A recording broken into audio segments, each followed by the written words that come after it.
everybody, this is Dr. Fu.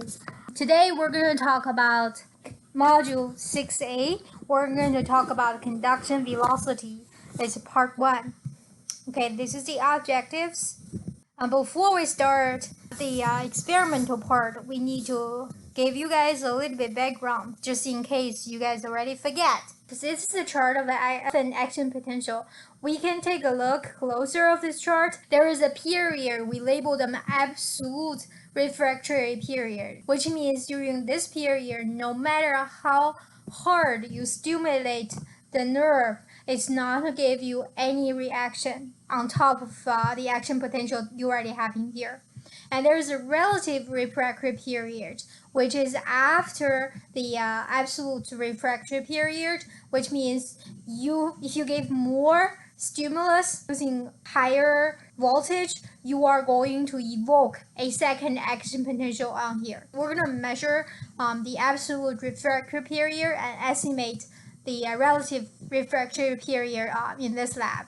And here's the question: at molecular level, why is there an absolute refractory period? Which means, what is really happening here? What is happening here is you have the sodium channel inactivated, which means doesn't matter how hard you stimulate the cell, if you don't have any sodium channel that is working, you are not going to have any response, because the first phase of action potential is completely dependent on the sodium channel. And then at a relative refractory period, you have the sodium channel getting activated.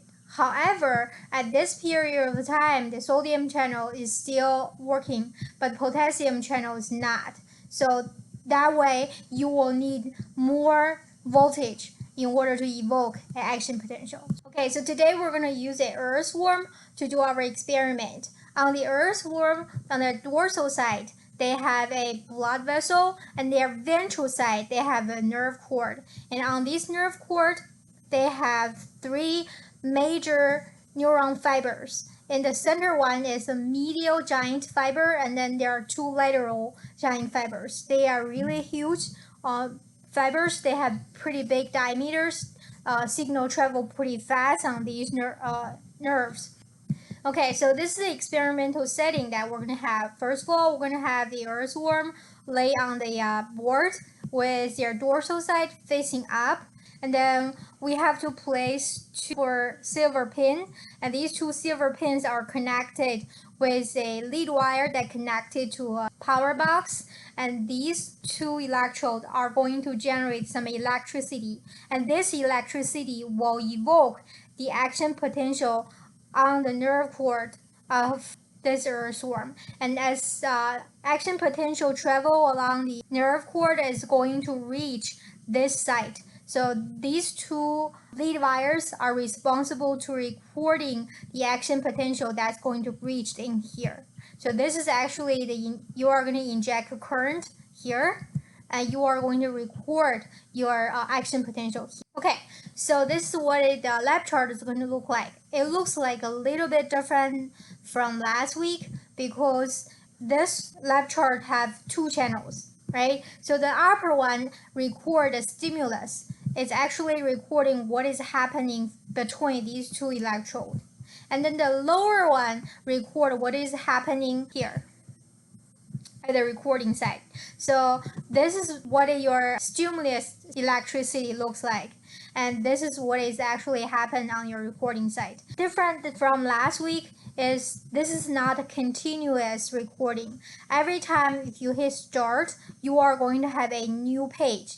And only on each page, you only record for 20 milliseconds. Okay, so each of the recording, we call them 1 page, and 1 page only lasts for 20 milliseconds. So I highlighted page 11, 25, and 26. So you see 3 lines here. That is a 3 experiment. I hit start 3 times, stimulus the earthworm 3 times.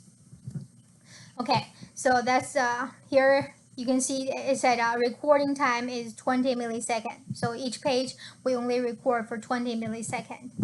And these are all the pages that the experiment being done. And this is the current that we injected, and this is the reaction.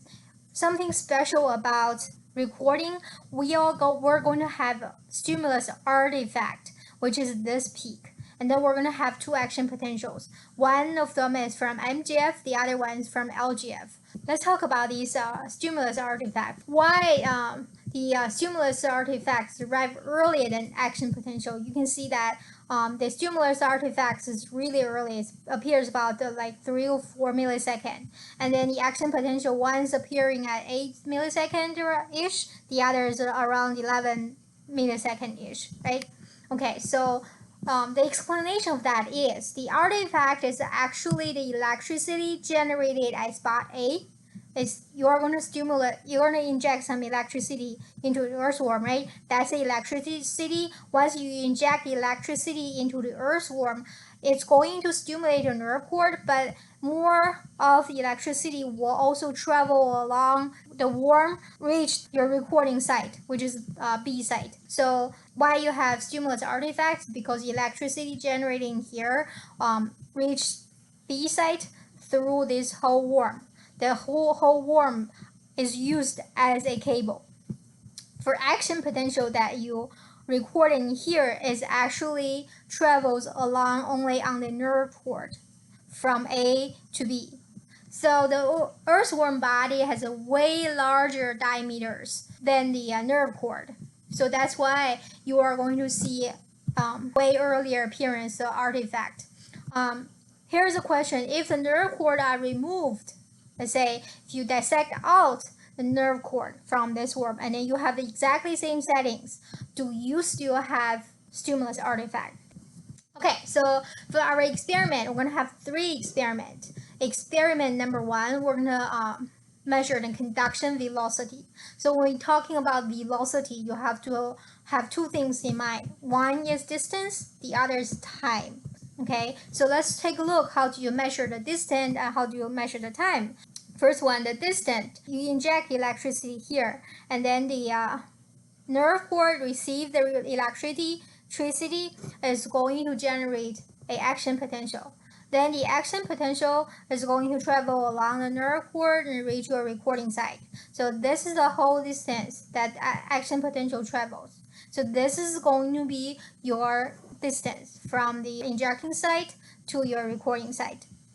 Okay, let's talk about how you measure the time that being used for each action potential to reach this point. For this action potential to reach here, you need to find the time point from here and minus the time that your current was injected.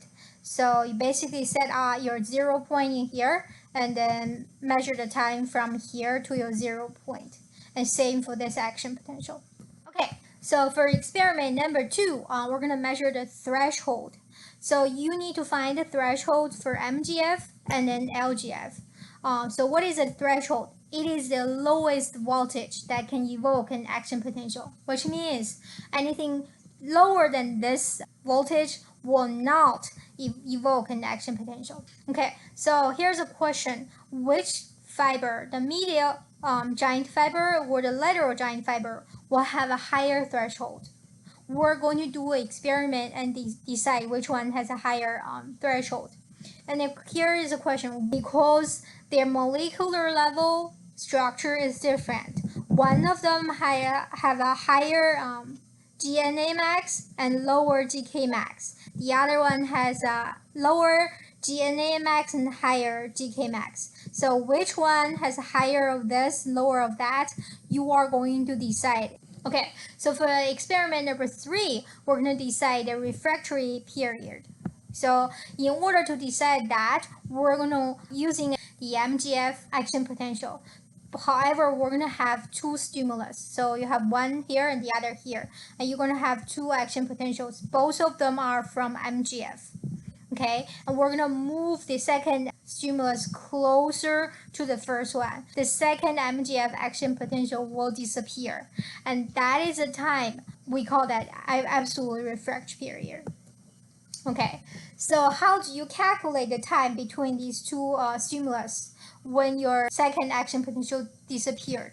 So we'll adjust the max repeat rate to change the time between the two stimulus. So instead of just tell the software set the time between these two stimulus to 2 milliseconds, 3 milliseconds, we will use maximum rate. And this maximum rate is measured in hertz. So we have to invert this one to calculate the time. So in order to calculate the time, we have to use 1 over maximum repeat time that you set for absolute refractory period.